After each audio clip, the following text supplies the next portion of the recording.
this how we add the account in MKT CARE. First, we need to add the category. I will add the category like account one. We add and we add account and copy the account format here.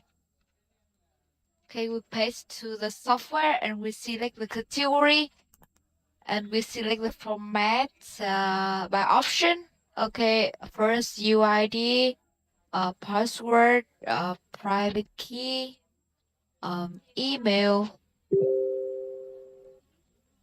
No email. Like cookies,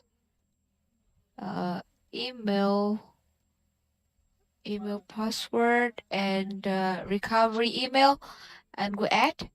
So I will have sub account in account one category, and you could set the thread like here.